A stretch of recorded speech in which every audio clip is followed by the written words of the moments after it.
बिस्मिल्लाहिर्रहमानिर्रहीम। कुछ चीज़ें ऐसी हैं जो मैं डिस्कस करना चाहता हूँ। अकाउंटेबिलिटी जो है, जिस पे मैं बार बार जोर देता हूँ कि जनाब अकाउंटेबिलिटी की बात करते हैं। अकाउंटेबिलिटी के लॉज जो हैं उनके अंदर कुछ फ्लॉज भी मौजूद हैं, कुछ लूप होल्स भी हैं, और उन लूप होल्स को, उन फ्लॉज को, जिन लोगों पे इल्ज़ामात लगे होते हैं, उनके वकला जो हैं उनको एक्सप्लॉयट करते हैं। और एक्सप्लॉयट करने के बाद पता ये चलता है कि इन द लॉन्ग रन वो जो भी केस हो, किसी के भी खिलाफ केस हो, उसका आउटकम ऐसा कुछ नहीं निकलता।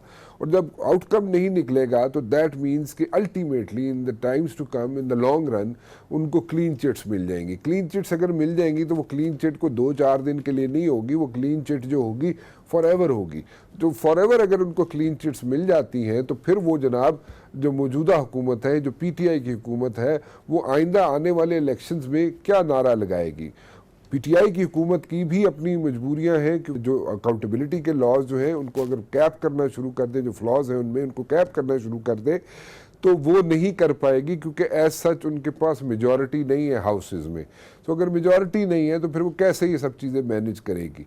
सो इस पे एक बहुत ज़रूरी है कि इस पे एक डिबेट की जाए, क्योंकि there are so many cases which are ongoing. Judiciary के सामने कोई चीज़ रखेंगे तो तब जाके वो कोई फैसला सुना सकेगी ना, कि वो लेकिन जुडिशरी के सामने कुछ चीज़ें ऐसी नहीं लिख रखी जाती, बिकॉज रीज़न वही जो है, जो मैं पहले कह रहा हूँ जनाब, के लॉ में फ्लॉज हैं, लूप होल्स हैं, जिनको टैप किया जाता है, जिसकी वजह से एज मिलती है मुलजिम को। तो वो एक इशू है, दैट्स अ सीरियस इशू। उसको कैसे एड्रेस किया जाएगा। दूसरी बात यह है कि ये कहा जाता है जनाब के लूटी हुई दौलत वापस लाई जाएगी। लूटी हुई दौलत कैसे वापस लाई जाएगी?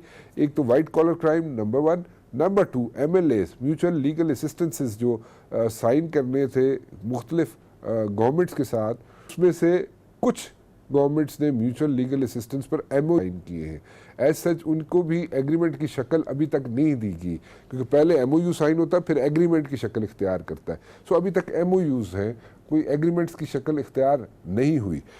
इसके अलावा मैं बात करना चाहूँगा जनाब कि कहा यह जा रहा है कि मुस्लिम लीग नून वाले निकलना चाहते हैं बाहर, और मुस्लिम लीग नून कहती है जनाब, और पीपल्स पार्टी भी कहती है वैसे, लेकिन नून लीग वालों से आज मैं पूछना चाहूँगा। वो कह रहे हैं जनाब कि हम ईद के बाद बाहर निकलेंगे और हुकूमत को जनाब सबक सिखाएंगे, क्योंकि यहाँ पे प्राइस हाइक बहुत ज़्यादा हो गई है और हुकूमत जो है लोगों का कोई ख्याल नहीं रख रही। चले वो इस चीज़ पे कामयाब होंगे या नहीं होंगे, क्योंकि बिल्कुल ठीक बात है कि लोग प्राइस हाइक से तंग हैं, महंगाई से तंग हैं, but at the very same time लोग ये भी कहते हैं जनाब कि ये दोनों पार्टीज़, बड़ी पार्टीज़, पीपल्स पार्टी और नून लीग, इसलिए बाहर निकलना चाहते हैं कि उनके लीडरान के ख़िलाफ़ अकाउंटेबिलिटी हो रही है, उनके ख़िलाफ़ केसेस चल रहे हैं।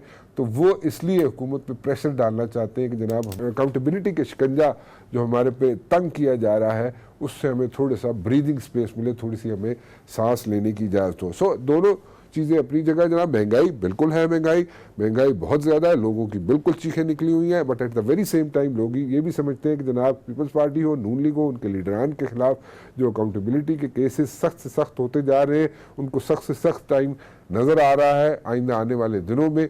तो उसको जनाब वो डिफ्यूज़ करने के लिए, हुकूमत को प्रेशराइज करने के लिए ईद के बाद बाहर निकलना चाहते हैं।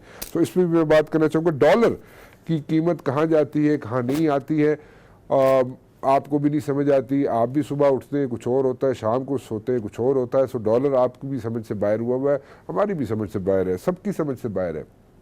लेकिन 15 मई को सदर फॉरेक्स एसोसिएशन पाकिस्तान मलक बोस्तान साहब अपने एक डेलीगेशन के साथ प्राइम मिनिस्टर साहब से मिले थे। प्राइम मिनिस्टर साहब ने उनको कुछ रिक्वेस्ट की थी, जो मनी चेंजेस हैं पाकिस्तान में उनको, और मलक बोस्तान साहब के सामने भी रिक्वेस्ट रखी थी। वो क्या रिक्वेस्ट थी वो भी मैं जानना चाहूँगा। और दूसरे एंड पे मलक बोस्तान साहब ने जितने भी यहाँ पे फॉरेन एसोसिएशन के लोग हैं जो कि यहाँ पे मनी चेंजेस हैं, उन्होंने भी कुछ रिक्वेस्ट की थी कि जनाब उन पे जनाब कोई टैक्सेशन का जो सिलसिला है वो डबल टैक्सेशन चल रही है।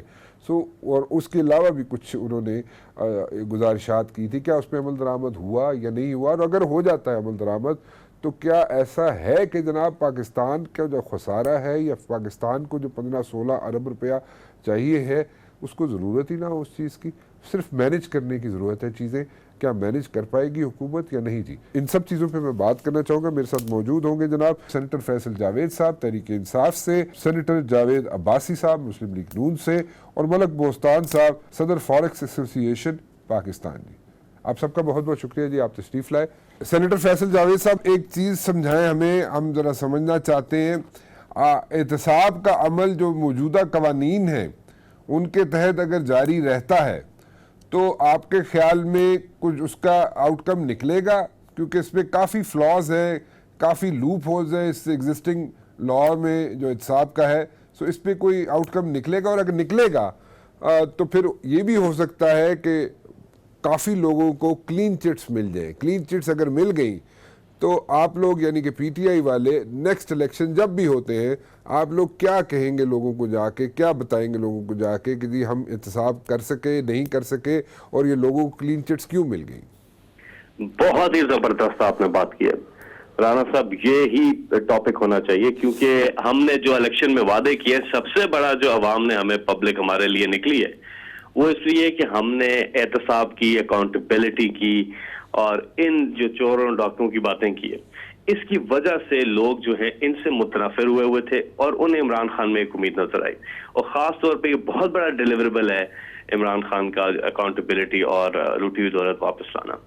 और इस सिलसिले में आप जब कानून की बात करते हैं, बाकी चीजें आप कहते हैं, तो मेरा नहीं ख्याल कि इससे उनका निकलना आसान होगा। उसकी वजह यह कि अगर आप माजी में देखें तो इन्होंने हमेशा एक चीज के पीछे गए हैं, वो है एनआरओ। वो इन्हें मिल इसलिए जाता था, या तो ये आपस में कर लेते थे या फिर मुशर्रफ साहब के जमाने में इनको 2 एनआरओ मिले। तो अब है सामने इमरान खान, तो ये तो रूल आउट कर दें एनआरओ के ऑप्शन, वो तो नहीं मिल रहा। अब आए कानून के कुछ है। मेरा ख्याल है कि जहां पर लूप होल्स हैं उनको ठीक करना चाहिए, और लॉन्ग टर्म के लिए, मैं इसके लिए नहीं कह रहा, लॉन्ग टर्म के लिए हमें ठीक करना चाहिए। लेकिन अगर हम प्रैक्टिकली इम्प्लीमेंट भी कर दें एग्जिस्टिंग लॉस को और कानून को, तो मेरा ख्याल है कि ये लोग बच नहीं सकते हैं, क्योंकि ऑफशोर ड्रिलिंग जो हुई है वहां पर बाहर सरे महल में और एवन फील्ड में तो मुल्क की बहुत खजाना मिला है और उसका वापस आना बहुत जरूरी है। एक और जो चीज इस गवर्नमेंट ने की है जिसमें टाइम लग रहा है वो है एसेट्स रिकवरी यूनिट, ARU। उसके तहत मुख्तलिफ मुल्कों में जहां इन्होंने सेफ हेवन्स बनाए हुए हैं, जहां इन्होंने अपने मुल्क को लूट के जो प्रॉपर्टीज जो वहां पे सेफ हेवन्स में बचा के रखी हुई हैं, वो पाकिस्तान की तहकीकात की रडार से निकल जाती हैं, क्योंकि आपको एग्रीमेंट्स करने पड़ते हैं मुख्तलिफ मुल्कों के साथ। तो उसमें जो अब तक काम हुआ है मुख्तलिफ मुल्कों के साथ, हमारे जो है म्यूचुअल असिस्टेंस लीगल एग्रीमेंट्स जो हैं वो साइन हो रहे हैं। जब ये पूरी चीजें हो जाएंगी तो हम वो जो इनके बायर प्रॉपर्टीज हैं उन पे हाथ डाल सकेंगे। उसमें कोई पेशरफ्त भी हमें होती नजर आ रही है, लेकिन टाइम लग रहा है, इसमें कोई शक नहीं है कि टाइम लग रहा है। जब ये चीजें हो जाएंगी, लेकिन मुझे उम्मीद है कि आने वाले 2-3 सालों के अंदर अंदर बहुत सी चीजें रैप अप होंगी और बहुत सी जो हमारे वादे हैं अकाउंटेबिलिटी के ऊपर और लूटी दौलत वापस आने के ऊपर, वो काफी हद तक पूरे हो चुके होंगे। मैं एक चीज़ पे रोशनी चाहूँगा, आपकी इनपुट चाहूँगा कि आप उसमें मुझे इनपुट दें। देखिए, म्यूचुअल लीगल असिस्टेंस के लिए आपने तकरीबन लगो बेस अप्रॉक्सीमेटली आपने को तकरीबन 22-24 ममालिक को अप्रोच किया था। उसमें से 3 या 4 ने सिर्फ MOU साइन किए हैं, और मेरे अंदाजे के मुताबिक 3 या 4 ममालिक ने MOU साइन किए हैं, लेकिन एज सच एग्रीमेंट्स की शक्ल इख्तियार अभी नहीं हुई। सो जब एग्रीमेंट्स की शक्ल नहीं हुई तो फिर लूटी हुई दौलत वापस लाना, वो मुझे नहीं समझ आती कैसे होगा, क्योंकि वो एक बड़ा टायरिंग किस्म का सब्जेक्ट है। It's a white collar crime, और उसको वापस लेके आना दौलत को, इट्स वेरी वेरी डिफ़िकल्ट। बड़ा अच्छा लगता है हमें कि जी लूटी हुई दौलत वापस आ जाएगी और जनाब खान साहब लेके आ जाएंगे या PTI वाले लेके आ जाएंगे, बट देन अगेन उसका कोई तरीक़ाकार है। वो तरीक़ाकार मुझे एज सच कोई मैच्योर होते हुए नज़र नहीं आ रहा है। जैसे मैंने जिक्र किया कि एग्रीमेंट्स की शक्ल इख्तियार नहीं कर रहा अभी तक। MOUs तो हैं, कुछ ममालिक के साथ हैं, लेकिन एग्रीमेंट्स की शक्ल अभी तक इख्तियार नहीं हुई। सेकेंडली, जो इल गॉटन मनी के हेड है इन लाइक स्विट्ज़रलैंड, मेरी इतलात के मुताबिक कुछ अर्सा पहले, मतलब कुछ माह पहले पाकिस्तान आए थे और उनकी मुलाकातें हुई थी पाकिस्तान के अंदर, और उन्होंने एक सजेशन दी थी, एंड द सजेशन वाज कि आप जनाब गवर्नमेंट टू गवर्नमेंट यानी पाकिस्तान की गवर्नमेंट स्विस गवर्नमेंट के साथ एक एग्रीमेंट जनाब कर ले, और जनाब जितने लोगों के वहाँ पे स्विट्ज़रलैंड के अंदर अकाउंट्स हैं या जितने लोगों के स्विट्ज़रलैंड के अंदर इल गॉटन मनी है वो वापस आ सकती है। इससे 19-20 के फर्क से इसी किस्म का एग्रीमेंट इंडिया ने भी किया हुआ है स्विस गवर्नमेंट के साथ, और वो उसमें 30% के हिसाब से पैसा उनको देना पड़ता है इंडियन गवर्नमेंट को, जिन लोगों की भी इल गॉटन मनी है वहाँ पे, और वो वहाँ पे ये एक्सरसाइज हो रहा है लॉ। लेकिन पिछले कुछ माह से मेरी नज़र में जो मेरी इतलात है वो अभी तक एग्रीमेंट मैच्योर ही नहीं हो पाया, कोई ड्राफ्ट ही नहीं बन सका उसका। वाई इज इट सो जी? इतनी स्लो पेस पे आप लोग क्यों चल रहे हैं? देखिए राणा साहब, ये तो मैंने आपने बिल्कुल ठीक ऑब्जर्वेशन है आपकी। ये तो मैंने अपनी बात में कहा कि थोड़ा इसमें टाइम लग रहा है कि आने वाले दिनों में ये जो मुल्कों की तादाद है इन टर्म्स एग्रीमेंट्स आपने कहा, तो उसमें आपको खुशखबरियां मिलेंगी और ये जरूरी भी है। और ये अब जो हमारा अल्टीमेट जो डिलीवरेबल है उसको तो पूरा करना है हमने, उसके अलावा कोई चारा नहीं है। मुल्क कभी आगे नहीं बढ़ सकता जब तक आप accountability. Let's be very practical about it ji. जो एग्जिस्टिंग लूप होल्स है फैसल साहब, उनको कैसे आप कैप करेंगे? उसके लिए तो कवानीन में तरमीम चाहिए। मेरे ख्याल में लूप होल्स है और उनको जब तक कैप नहीं किया जाएगा उस वक्त तक अकाउंटेबिलिटी एज सच नहीं हो सकेगी, और आप उन लूप होल्स को कैप कर नहीं सकते, आपके पास मेजॉरिटी नहीं है एज सच। तो आप कैसे मैनेज करेंगे चीजें? How will you pull this thing? देखिए जी, जो इम्प्लीमेंटेशन की बात है वो तो उसमें तो you don't need a majority, those laws are already there, उनको इम्प्लीमेंट करना है। लेकिन आई एम सॉरी, उसमें लूप होल्स हैं, उसमें अंदर फ्लॉज हैं, और उन्हीं को एक्सप्लॉइट किया जाता है। जो 20 करोड़ का 25 करोड़ का वकील बैठा होता है, जिन लोगों पे इल्जाम है, मैं किसी एक का नाम नहीं ले रहा, वो उन चीजों को एक्सप्लॉइट करते हैं, ड्रैग करते हैं सिचुएशन को जी, अनट्रैक करते हैं। और इसमें कवानीन के अंदर तब्दीली, या आपने कहा कि हमारे पास अगर मेजॉरिटी नहीं है तो हम कैसे करेंगे, ये आपका सवाल है। अब बहुत सी ऐसी चीजें हैं जिन पे दूसरी पॉलिटिकल पार्टीज का भी कंसेंसस है। मैं ये मेन स्ट्रीम उनके लोगों की बात नहीं कर रहा। बहुत से ऐसे लोग हैं नेशनल असेंबली में जो कि ये समझते हैं कि बहुत सी चीजें जो हैं ठीक होने वाली हैं और वो ऑन बोर्ड हैं। और इसमें आपको भी अच्छी खबर मिलेगी कि बहुत से लूप होल जो हैं उनको दूर करने के लिए बहुत सी मुख्तलिफ पॉलिटिकल पार्टीज में ऐसे लोग मौजूद हैं जो संजीदा हैं, जो समझते हैं कि वो बड़े क्लीन लोग भी हैं और वो ऑन बोर्ड आ रहे हैं। तो अगर कोई कानून साजी की जरूरत है और होगी तो उसमें हमें ताउन हासिल रहेगा। तो how will you manage these things without the consent या without the help of People's Party या Noon League ji? That's what I'm saying. There are people from People's Party and PMLN in the आपके House. ख्याल में उनके लीडर के खिलाफ अकाउंटेबिलिटी के केसेस चल रहे हो, जेआईटीज ने रिपोर्टें दे दी हो, और पीपल्स पार्टी के अंदर से लोग आपको हेल्प करेंगे, ये कह रहे हैं? लूप होल्स जो है, लूप होल्स स्पेसिफिक किसी एक से रिलेटेड तो नहीं है ना। लूप होल्स तो इन जनरल जो है वो है कानून में दुरुस्ती। तो मैं कह रहा हूँ लॉन्ग टर्म दुरुस्ती तो बहुत जरूरी है। अब स्पेसिफिक तो आप पॉइंट नहीं कर सकते हैं कि कानून के अंदर ये चीज नवाज शरीफ के लिए अच्छी है जी, ये लीची फलाने के लिए अच्छी है। इस तरह तो आप कानून साजी नहीं करते हैं, आप तो लॉन्ग टर्म करते हैं। और आपने देखना होता है कि जो लूप होल्स उनको दूर करना है, उसके लिए बहुत सी पॉलिटिकल पार्टीज में बहुत से ऐसे लोग हैं जो मुत्तफिक हैं इस चीज पे। चले, मेरे ख्याल में फिर भी आपको नंबर गेम्स जो होंगी वहाँ पे आपको थोड़ा सा एफर्ट करनी पड़ेगी, बल्कि बहुत ज़्यादा एफर्ट करनी पड़ेगी। उसके बगैर मेरे ख्याल में कवानीन जो है वो चेंज नहीं हो पाएंगे, क्योंकि लीडरशिप जो है दोनों जमातों की, दोनों बड़ी जमातों की, वो हीट फेस कर रही है अकाउंटेबिलिटी की। वो इस मौके पे इस स्टेज पे आपके साथ कैसे चलेंगे वो मेरी समझ से बाहर है। ठीक है, बाकी तो सब कुछ लीडरशिप की अगर बात करें, जितना कुछ उनका सामने आ गया और जिस सतह पे उनके केसेस चलेंगे, इनका बचना भी बहुत मुश्किल लग रहा है। ठीक है, ये ओके फाइन, वो ठीक है, उनको बचना उनका मुश्किल है या वो नहीं बच सकते, या हो सकता है आसिफ जरदारी साहब भी ईद के बाद उनकी गिरफ्तारी हो सके। कैसा ऐसा हो सकता है जी? ये तो कानून बोलेगा, हम तो मुदाखलत नहीं करते हैं नैब के मामलात में या किसी भी मामलात में।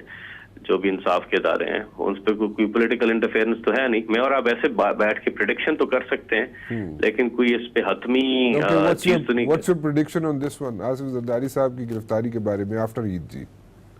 वही है जो पाकिस्तान के मैच में अभी, वही जो पाकिस्तान के मैच में हुआ। प्रेडिक्शन है मेरी, let's see, I don't know. What's the strategy ji? आप क्या गवर्नमेंट को गिराना चाहते हैं, गवर्नमेंट को हिलाना चाहते हैं, क्या उसको प्रेशराइज करना चाहते हैं? What exactly do you want to do with the government ji? Price hike कम करने के लिए, डॉलर की कीमत कम करने के लिए अगर आप लोग बाहर आएंगे तो इससे क्या होगा? साहब, अकाउंटेबिलिटी अकाउंटेबिलिटी अकाउंटेबिलिटी, और ईद के बाद एपीसी के बाद जनाब आप लोग एक पेज पे सारी पार्टीज आती हैं नहीं आती हैं, that's yet to be seen. और उसके बाद आप लोग क्या, व्हाट्स द स्ट्रेटजी जी? आप क्या गवर्नमेंट को गिराना चाहते हैं, गवर्नमेंट को हिलाना चाहते हैं, गवर्नमेंट के साथ जनाब आप क्या उसको प्रेशराइज करना चाहते हैं? What exactly do you want to do with the government ji? बिस्मिल्लाहिर्रहमानिर्रहीम। राना साहब, हमारा कोई इरादा नहीं था इस गवर्नमेंट को गिराने का। हम चाहते थे कि अगर इसको मैंडेट मिला है तो ये अपने टाइम मुकम्मल करें, ये पाकिस्तान के लोगों से जो इन्होंने वादे किए थे वो पूरे करें, जो इन्होंने अपना माशी प्लान लेके आए थे उसको ये इम्प्लीमेंट करें। लेकिन बदकिस्मती ये है कि आपने देख लिया कि इनका जो माशी प्लान था, आज कीमतें कहाँ पहुंच गई है, आज डॉलर की कीमत कहाँ है, आज महंगाई कहाँ है, नौकरियां लोगों को मिल नहीं रही। ये पैसा एक माहौल पाकिस्तान के अंदर क्रिएट करना जा रहे हैं जिससे न पाकिस्तान की जमहूरियत को फायदा होगा, न कोई माशी हालात इनके बेहतर होगी, न इनकी हुकूमत करने का तर्ज अमल से आज पता चलता है कि इनके पास कोई माशी पॉलिसी है। मुल्क की ग्रोथ जो है वो कहाँ पहुंच गई है, इन्फ्लेशन कहाँ आ गया है, कर्जे इन्होंने कहाँ पहुंचा दिए, स्टॉक एक्सचेंज गिर के कहाँ पहुंच गई है। इन हालातों में पाकिस्तान की जो सियासी जमातें वो घर में नहीं बैठ सकती। हमने पाकिस्तान के लोगों की तरफ देखना है, हमने पाकिस्तान के जो माशी हालात है उनकी तरफ देखना है, जो महंगाई का तूफान खड़ा है उसको किस तरह रोका जाए। इसलिए ईद के बाद यकीनन स्ट्रेटेजी बना रही है पोलिटिकल पार्टीज मिलकर बैठेंगी और इस हुकूमत को पहले तो हमने बड़ी कोशिश की कि इनको समझाएं, इनको बताएं कि अपने आप वादे पूरे करें जो आपने लोगों से वादा किया था कि आप नौकरियां देंगी, आप घर बनाएंगे। अब वो काम तो इनसे बिल्कुल रह गए, वो उसकी तरफ अब तवज्जो ही नहीं है। और अगर इनके होश के नाकाम इन्होंने न दिए तो मुझे लगता है कि फिर इनके नंबर जो है ट्रेंड जो है वो गिरे जा चुके हैं, फिर इनका रहना मुश्किल होगा इस मुल्क में।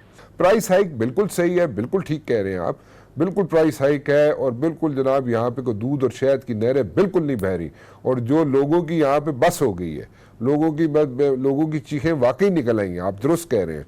और लेकिन इन सब चीज़ों को प्राइस हाइक कम करने के लिए, डॉलर की कीमत कम करने के लिए अगर आप लोग बाहर आएंगे तो इससे क्या होगा? प्राइस हाइक ख़त्म हो जाएगी या इससे क्या डॉलर नीचे आ जाएगा? क्या I just want to understand that ji. Imran साहब, ये बड़ा अच्छा सवाल आपने पूछा है। लेकिन इस माहौल में जब हुकूमत ने वादे किए और हुकूमत डिलीवर नहीं कर रही और डॉलर 50 तक पहुंचे, 150 तक पहुंचे, 170 अगर ये क्रॉस करके तो माशी हालात कहाँ पहुंच जाएगी? ये निकल रहे हैं, हम लोगों को उनको बताना चाह रहे हैं कि आपके जो कारनामे ये सीधा कार है इसको आप ठीक करें। अगर आप ठीक नहीं करेंगे तो आपको हट जाना चाहिए, फिर किसी और को मौका दें कि वो आकर इस चीजों को ठीक करें, अगर आप नहीं कर सकते।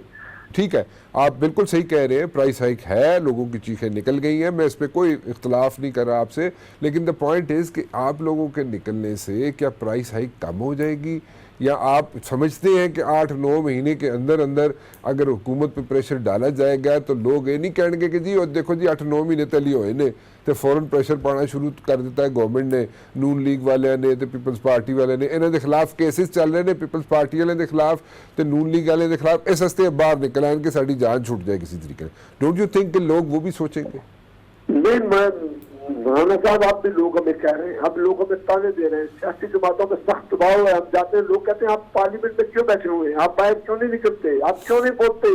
हमारा अगर दिन 5,000 रुपये आता था 15,000 रुपये आ रहा है, 15 का फीस आ रहा है, इंडस्ट्री बंद है, एक नौकरी हमें नहीं मिल रही है, हम अपने बच्चों की फीसें नहीं दे सकते। हम इस मुल्क में 500 से 300 से 500% दवाइयों की कीमतें बढ़ रही है, हम दवाइयाँ नहीं खरीद सकते। अब वक्त है अगर लोग निकले और इस हुकूमत के खिलाफ लोग निकलेंगे और इनको दिखाएंगे और इनकी अपनी जमात से जो ये मैंने पर्चा किया, मेहनत किया होता कि हमारे साथ लोग हैं, इन्हें पता चलेगा कि पाकिस्तान के लोग इस वक्त कितनी बड़ी तकलीफ में। हम अपनी सियासत बचाने के लिए पाकिस्तान के लोगों को तकलीफ में नहीं दे सकते, हम उनको हालत में नहीं दे सकते। ठीक है, लेकिन जो मैंने सवाल किया अब्बासी साहब, उसका देखिए वो भी तो लोग, आपने अद्वियात का जो जिक्र किया कि अद्वियात की कीमतें बहुत ज्यादा बढ़ गई हैं, बिल्कुल ठीक कह रहे हैं आप, वो भी गलत नहीं कह रहे आप। लेकिन मैं कह रहा हूं कि वो जो सवाल है मेरा कि लोग ये नहीं कहेंगे जनाब कि आपकी लीडरशिप यानी कि नून लीग की लीडरशिप और पीपल्स पार्टी की लीडरशिप जो है वो हीट फेस कर रही है, या एहतसाब का अमल उन पे जनाब उनका शिकंजा जो है वो सख्त होता जा रहा है एहतसाब का पीपल्स पार्टी पे और नून लीग पे, जिसकी वजह से जनाब ये पार्टियां बाहर निकल के हुकूमत को प्रेशराइज करने की कोशिश कर रही है। वो भी तो एक एंगल है ना जी, उसको भी तो सोच सकते हैं आपके नहीं? ये बात बिल्कुल राणा साहब ने ठीक आपने कहा है। हमारे खिलाफ हमारी लीडरशिप जेल में है, हमारे खिलाफ केसेस है, अकाउंटेबिलिटी से कोई डरता नहीं। हम कहते हैं क्लास द बोर्ड अकाउंटेबिलिटी करें, मत इससे पीछे हटे, लेकिन आप मेहरबानी करके लोगों को डिफेम न करें। हमारी सियासी जमातों के साथ, लीडरशिप के साथ जो मर्जी है सलूक करें, लेकिन इस पाकिस्तान के लोगों के साथ इनसे किस चीज का बदला ले रहे हैं? इन्होंने क्या जुर्म किया है? इनको किस चीज की सलाह दे रहे हैं? इनको इस मुल्क की इकॉनमी कहाँ लेके जा रहे हैं? इस मुल्क जो एक चीज अब्बासी साहब, एक चीज अभी पेट्रोल की कीमतें बड़ी क्लियर है अब्बासी साहब, मैं आपको इंटरप्ट कर रहा हूँ। अब्बासी साहब, एक चीज क्लियर है कि आप ये फैसला कर चुके हैं कि ईद के बाद आपने हुकूमत को प्रेशराइज करना है और लोगों को सड़कों पे लेके आना है, ऐसी बात है जी? हम पूरी कुवत के साथ, अगर इन्होंने होश के नाखन ना लिए, अगर इन्हें अपने आप चीज होश के नाखन की लैंड मतलब ताड़ी ते सांप कट कर देने, उसकी शिकंजा जरा नरम कर देने, होश के नाखून से क्या मुराद है? माशी हालात में मैं कहता हूँ, जिस तरह होश के साथ की कीमत नहीं करते, इस मुल्क के लोगों से बदला ना ले, इस मुल्क के लोगों को जुर्म नहीं है, लोगों को माशी। But you are hell bound to come on the streets after Eid ji. That's the final thing, right? हुकूमत के खिलाफ, इनके तर्जमल के खिलाफ, महंगाई के खिलाफ। ओके, ठीक है जी। क्या आपकी रिजर्वेशन जो है, जो आपने शेयर की थी प्राइम मिनिस्टर साहब से, वो एड्रेस हो गई हैं? आपकी जो गुजारिशात थी जो आपने पेश की वज़ीर आज़म साहब से 15 मई को मुलाकात में, वो भी क्या पूरी हो चुकी हैं या नहीं? उनको एड्रेस हुकूमत ने कर लिया है या नहीं किया जी? समझाएं, आपकी मुलाकात हुई थी वज़ीर आज़म साहब से मेरे ख्याल में 15 मई को शायद हुई थी, और कुछ वज़ीर आज़म साहब ने भी आपसे कुछ गुजारिशात की थी, आपने उनसे कुछ अपने रिजर्वेशंस थी जो वो शेयर की थी, और आपने बताया था कि जनाब आपने कितना कंट्रीब्यूट किया है पाकिस्तान की इकॉनमी में जब से पीटीआई की हुकूमत आई है, उसमें भी एक फिगर आपने दिया था। और उससे पहले आप हुकूमत के साथ जो भी हुकूमतें रहीं या पाकिस्तान के लिए आपने जो डॉलर की सूरत में कंट्रीब्यूशंस की, वो भी आपने शेयर की। क्या आपकी रिजर्वेशन जो हैं, जो आपने शेयर की थी प्राइम मिनिस्टर साहब से, वो एड्रेस हो गई हैं? नंबर 1। नंबर 2, ये बताइए कि आपकी जो गुजारिशात थी जो आपने पेश की वज़ीर आज़म साहब से 15 मई को मुलाकात में, वो भी क्या पूरी हो चुकी हैं या नहीं? उनको एड्रेस हुकूमत ने कर लिया है या नहीं किया जी?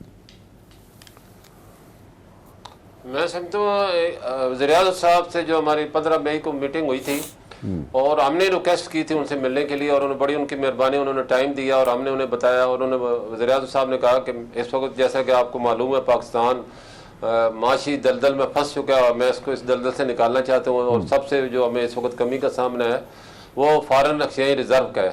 तो हम चाहते हैं कि पाकिस्तान के रिजर्व बढ़ाने में एक्सचेंज कंपनी अपना रोल अदा करें। तो उसमें हमें उन्होंने बताया कि एक्सचेंज कंपनियां हमेशा ही अपना रोल अदा करती रही हैं। जब भी पाकिस्तान में मुश्किल वक्त है, एक्सचेंज कंपनी ने कभी भी एक इकनॉमिक सोल्जर बन के और उसका साथ दिया हुकूमत का।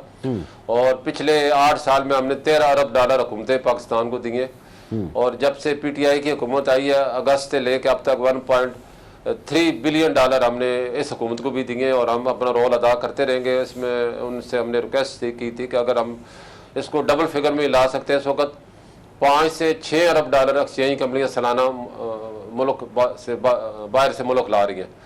उसमें से तकरीबन 1.5 अरब डॉलर हम हुकूमत पाकिस्तान को कमर्शियल बैंकों के जरिए देते हैं, और बाकी आवाम को देते हैं जो हज उम्रा के लिए जाते हैं, टूरिज़म के लिए जाते हैं, सैर व तफरीह के लिए जाते हैं, एजुकेशन के लिए, हेल्थ के लिए, इमिग्रेंट या अपनी सेविंग के लिए लेते हैं दिए, बाकी सब उनको आवाम को हम देते हैं। इस वक्त हमने उन्हें यह भी बताया कि 170 गैर मुल्की मनी ट्रांसफ़र कंपनियां पाकिस्तान में कमर्शियल बैंकों के साथ बिजनेस कर रही हैं।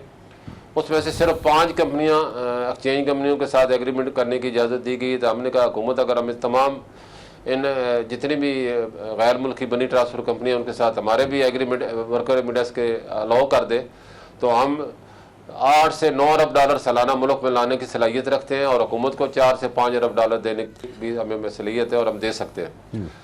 इसके अलावा हमने उन्हें बताया कि हुकूमत जो है हमारे जो कुछ मसाइल हैं उसके ऊपर अगर सुने और उनको हल करे, तो मैं समझता हूँ कि बहुत बड़ी एक्सचेंज कंपनियों का एक बहुत बड़ा रोल है पाकिस्तान के रिजर्व को बिल्ड करने में, पाकिस्तानी रुपये को मजबूत करने में अदा कर सकती है। तो उन्होंने हमारी इस रिक्वेस्ट पे एक फौरी तौर वज़ीर ख़जाना जनाब फीस शेख साहब की सरबराही में एक कमेटी बनाई, जिसमें governor state bank, chairman FPR, DGFIA, DGIB को शामिल किया और अब हमारी एसोसिएशन के नुमाइंदों को शामिल किया। उसी कमेटी के तहत गुज़श्ता हफ्ते हमारी मीटिंग भी हुई है शेख साहब से, और हमने उन्हें एक प्रपोजल दिया पाकिस्तान को फॉरेन एक्सचेंज से बढ़ाने के लिए और डॉलर की डिमांड को कम करने के लिए। तो हमने उन्हें बताया कि इस वक्त पाकिस्तान की इंपोर्ट जो है वो 60 अरब डॉलर है, जबकि एक्सपोर्ट 22 अरब डॉलर है। तो ये तो अल्लाह का शुक्र है 20 अरब डॉलर हमारे वर्कर रेमिटेंस आ जाते हैं, उसके बावजूद हमारा 18 से 20 अरब डॉलर का ट्रेड गैप है। हुकूमत को चाहिए कि चाइना के साथ हमारा इस वक्त सालाना जो इंपोर्ट है वो 17 अरब डॉलर है, एक्सपोर्ट हमारी 2 अरब डॉलर है, तो 15 अरब डॉलर हमारा तजारती खसारे का हमें सामने है। ये अगर हम चाइना से रिक्वेस्ट करें कि वो उसको चाइनी युआन में हमारी इंपोर्ट बिल को पे करने की इजाज़त दे, तो हमारा 15 अरब डॉलर जो इंटर बैंक में वो डिमांड कम होगी और डॉलर का रेट बहुत ज़्यादा कम होगा, उसमें रिजर्व भी बढ़ेंगे और पाकिस्तान के रुपये भी मजबूत होगा और पाकिस्तान की मैशत भी मजबूत होगी। तो इसमें मुशीर ख़जाना साहब ने जो है गवर्नर स्टेट बैंक से और डिप्टी गवर्नर साहब से बात की, तो उन्होंने कहा हम इस पर वर्किंग करेंगे।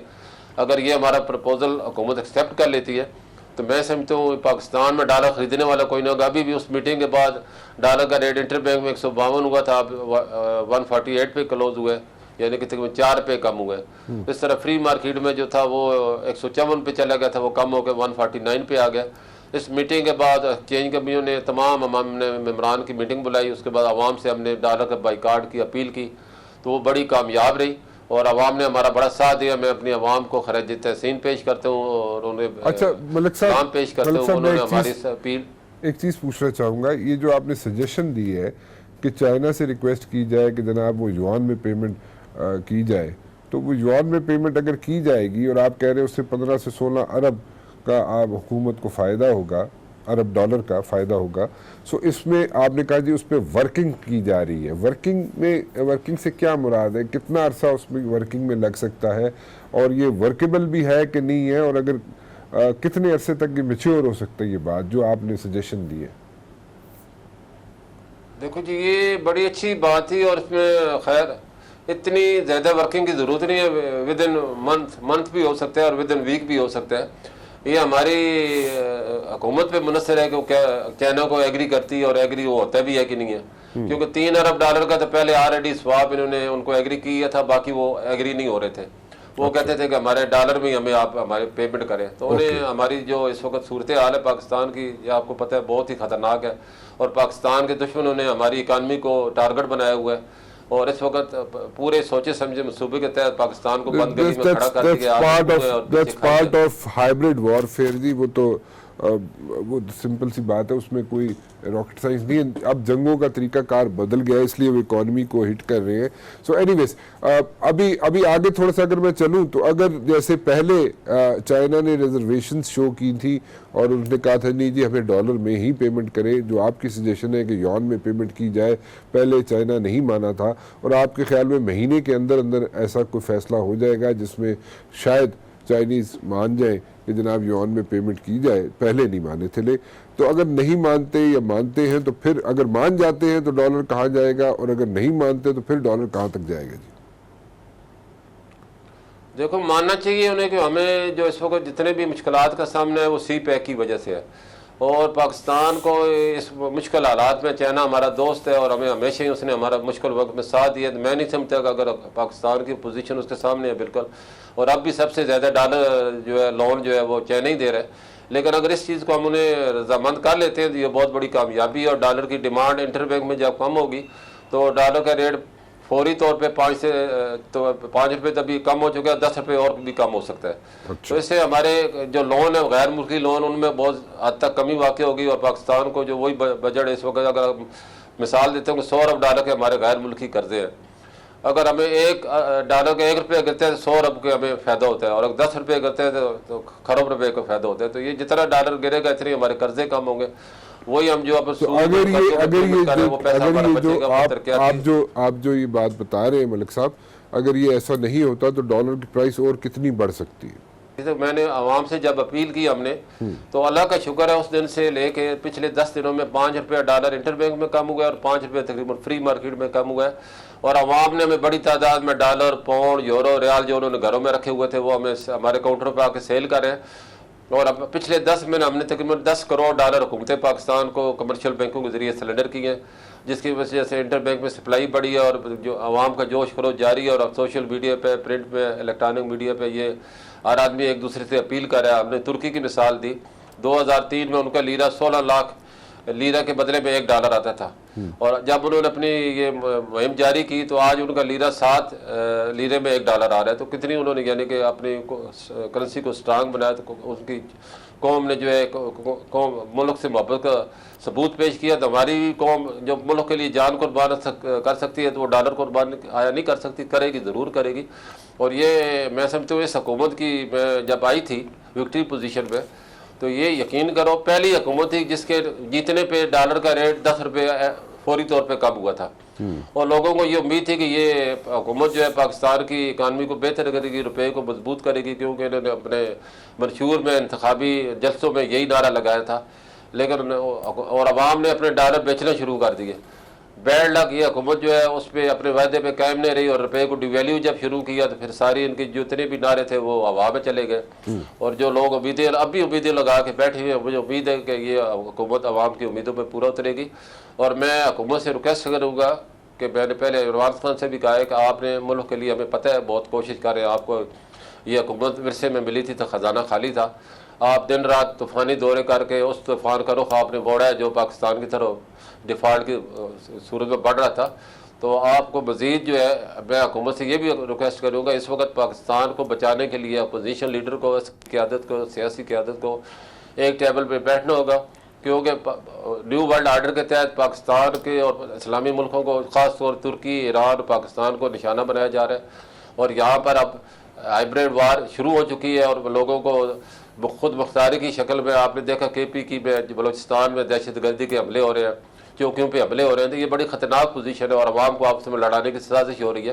तो इस वक्त सियासतदानों को, हुक्मरानों को और फौजी क़यादत को पाकिस्तान को बचाना है, और एमनेस्टी स्कीम जो हुकूमत ने दी है इसे कामयाब बनाना है। इसमें सबको मैं समझता हूँ शामिल करें, उसमें गवर्नमेंट मुलाजम, सिविल मुलाजम, फोर्सेज, ब्यूरोक्रेट, सियासतदान, जो भी है, जिसके पास भी पैसा है उसको वाज़ेह तरीके में इसमें शामिल होने का मौका दिया जाए, और कोई वजह नहीं कि स्कीम कामयाब ना हो। आपने बहुत सी चीज़ें क्लैरिफाई कर दी यहाँ पे, और हमें एक बड़ी क्लियर पिक्चर आपने दे दी कि जनाब डॉलर कहाँ पे जा सकता है, हम मुल्क के कर्जे जो है उनको कैसे कम कर सकते हैं, डॉलर कम हो सकता है, और एग्जांपल्स भी आपने दी। और जो मीटिंग हुई थी आपकी प्राइम मिनिस्टर साहब के साथ 15 मई को, जिसमें जी मलिक साहब। अच्छा, मैं एक आपको चीज़ नॉलेज में लाना चाहता हूँ जी। हमने वज़ीर-ए-आज़म साहब को ये भी बताया है पाकिस्तान में फॉरेन एक्सचेंज की कोई कमी नहीं है। हाँ। अच्छा, आप अगर पिछले 23 साल का रिकॉर्ड देखें तो $160 अरब पाकिस्तानी बैंकों से गैर मुल्की बैंकों में ऑफिशियल चैनल से ट्रांसफर हुए हैं। ठीक है। जबकि पाकिस्तान के कर्जे सिर्फ $100 अरब है। ठीक है। इससे हमें मैनेजमेंट की कमी की सामने है, मैनेजमेंट की ज़रूरत है। तो ये पैसा इसका मतलब जो बाहर के मुल्क में पड़ा है, लोगों ने घरों में रखा हुआ है, लाकरों में रखा हुआ है, इस खौफ को हमने ख़त्म करना होगा और ऐसी एतमाद की फ़िज़ा कायम करनी होगी। लोग खुद ब खुद अपना पैसा जो है सिस्टम में लेके आए, और मैं समझता हूँ पाकिस्तान को किसी से कर्ज लेने की ज़रूरत ही नहीं पड़ेगी। पाकिस्तानियों के पास इतना पैसा है, सिर्फ वो मुल्क के काम नहीं है, पाकिस्तान के नेटवर्क में नहीं, बाहर पड़ा है। तो इसको अगर हम कामयाब हो जाते हैं तो इंशाल्लाह पाकिस्तान तरक्की करेगा और किसी का मोहताज भी नहीं रहेगा।